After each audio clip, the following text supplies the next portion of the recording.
गुजरे थे। वो एक प्रसून मगर प्रासरार सा सुकून रखने वाले छोटे से घर में अपने शौहर आर्यान के साथ रहती थी। आर्यान एक मेहनती और सादा तबीयत का इंसान था, लेकिन अपने काम की मसरूफियात की वजह से ज्यादा वक्त घर से बाहर गुजारता। होना की जिंदगी आम लगती थी, मगर इस के अंदर कहीं ना कहीं एक खला था जिसे वो खुद भी समझ नहीं पाती थी। इसी दौरान आर्यान का छोटा भाई सलमान तालीम के सिलसिले में शहर आया और इनके साथ रहने लगा। सलमान की उम्र 22 साल थी। लंबा कद, सानुली रंगत, मगर आंखों में एक अजीब सी चमक जो हर देखने वाले को अपनी तरफ खींचती थी। हना ने उसे एक दीवर के तौर पर ही देखा था, लेकिन वक्त के साथ सलमान का रवैया बदलने लगा। वो छोटी छोटी बातों पर कचन में आने लगता, कभी नमक मांगने के बहाने, कभी पानी के गिलास का बहाना। मगर उसके अंदाज और नजरें आम नहीं रहीं। उसकी आंखों में वो सवाल और शरारत थी जिसे नजरअंदाज करना मुश्किल हो गया था। एक शाम जब बारिश हो रही थी और बिजली बंद थी, हना किचन में मोमबत्ती के साथ काम कर रही थी कि सलमान दरवाजे के पास खड़ा हो गया और मध्यम आवाज में बोला, भाभी आप जानती हैं, अंधेरे में आपकी आंखें और भी ज्यादा दिलकश लगती हैं। ये अल्फाज जैसे हना के दिल की धड़कनों पर दस्तक दे गए। वो नजरें झुकाकर मुस्कुराई, लेकिन दिल की तेजी को न रोक सकी। बाहर बारिश की बूंदें और अंदर एक खामोश कशमकश जैसे फजा में बिखर गई। उस रात पहली बार हना ने महसूस किया कि ये रिश्ता महज दीवर भाभी का नहीं रहा, बल्कि उसके पीछे एक ऐसा राज छप रहा है जो आहिस्ता आहिस्ता सब कुछ बदल देगा। अगली सुबह आर्यान दफ्तर जा चुके थे। हिना नाश्ता बना रही थी जब अचानक पीछे से सलमान की सरगोशी सुनाई दी। भाभी ये कौन सी खुशबू लगाती हैं जो पूरे घर में महक जाती है? हना चौंक कर पलटी तो वो बिल्कुल करीब खड़ा था।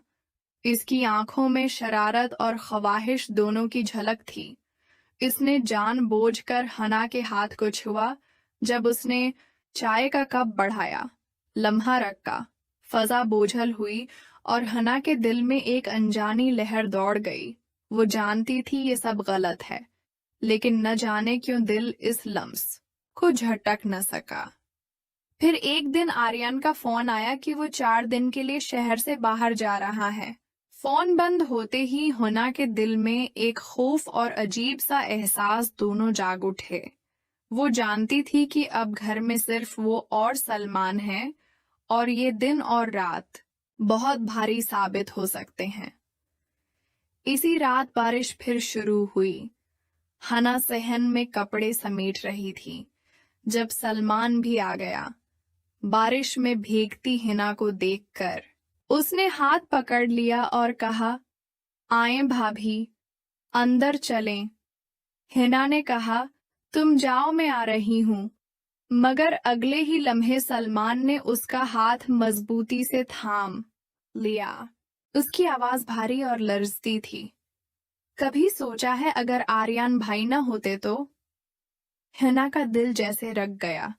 उसने कोई जवाब न दिया, लेकिन उसकी खामोशी सब कह गई। बारिश की तेजी, हवा की गर्ज और अंदर बढ़ती हुई खामोश करबत एक तूफान का पेश खैमा थे। हिना अंदर आई तो सलमान ने दरवाजा बंद कर दिया। इसके भीगे हुए बाल और कांपते हुए होंठ। और फिर वो लम्हा आया जब उसने हिना के करीब आकर कहा, आज आपको रोकने वाला कोई नहीं। हिना का दिल धड़क रहा था, सांसें भारी थीं और फासला लम्हों में मिटने वाला था। वो रात लम्हा लम्हा इन दोनों को करीब लाती गई। बारिश बाहर गरज रही थी और अंदर एक ऐसा राज जन्म ले रहा था जो अगर कभी खुलता तो सब कुछ तबाह कर देता। अगली सुबह सलमान ने हुना को मुस्कुराते हुए चाय का कप दिया तो उसके होंठों पर वही रात की खामोश दास्तान लिखी हुई थी। हिन्ना ने नजरें चरा लें, मगर दिल जानता था अब सब कुछ बदल चुका है। سلمان نے بار بار قریب آ کر اس بات کو یقین میں بدلنا شروع کر دیا کہ ان کا راز ان کے درمیان ہی رہے گا، لیکن راز کب تک چھپتے ہیں؟ شام کو بارش پھر ہوئی، بجلی گئی اور گھر نیم اندھیرے میں ڈوب گیا۔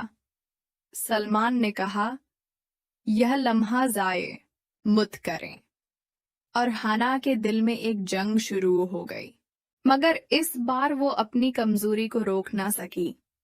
لیکن جیسے ہی دونوں قریب آنے والے تھے، اچانک دروازے پر زوردار دستک ہوئی۔ حنا چونک کر پیچھے ہٹی۔ سلمان کا رنگ اڑ گیا۔ دستک دوبارہ ہوئی اور دروازہ کھلا۔ سامنے کامران کھڑا تھا، سلمان کا پرانا دوست، آنکھوں میں عجیب سی چمک اور چہرے پر راز چھپائے۔ وہ بولا، بھابھی معاف کرنا، بغیر بتائے آیا ہوں، مگر ایک بات بتانی ہے۔ سلمان اور حنا نے ایک دوسرے کو دیکھا۔ کامران نے آگے بڑھ کر کہا، تم جانتی بھی ہو کہ آریان شہر کیوں گیا ہے؟ حنا کے دل کی دھڑکن رک گئی۔ ون کیوں؟ اس نے دھیمی آواز میں پوچھا۔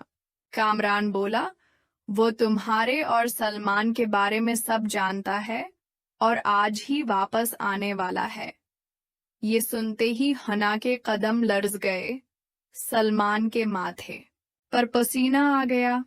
باہر بارش گرج رہی تھی اور اندر جیسے موت کی خاموشی چھا گئی۔ حنا کے ذہن میں ایک ہی سوال گونج رہا تھا، کیا سب ختم ہو جائے گا؟ ابھی وہ سوچ ہی رہی تھی کہ دروازے پر پھر زوردار دستک ہوئی۔ اس بار پہلے سے زیادہ سخت۔ حنا کے ہاتھ کانپنے لگے۔ سلمان کی آواز بھاری ہو گئی، یہ بھائی جان ہیں۔ حنا نے لرزتے قدموں کے ساتھ دروازہ کھولا۔ سامنے آریان کھڑا تھا، بارش میں بھیگا ہوا، آنکھوں میں آگ اور چہرے پر غصے کی لالی۔ اس نے اندر قدم رکھا، نگاہیں سیدھی سلمان پر جم گئیں، اور اس کی آواز کڑک کر اٹھی، میں شہر گیا ضرور تھا، مگر اس بار سچ چھپ نہ سکا۔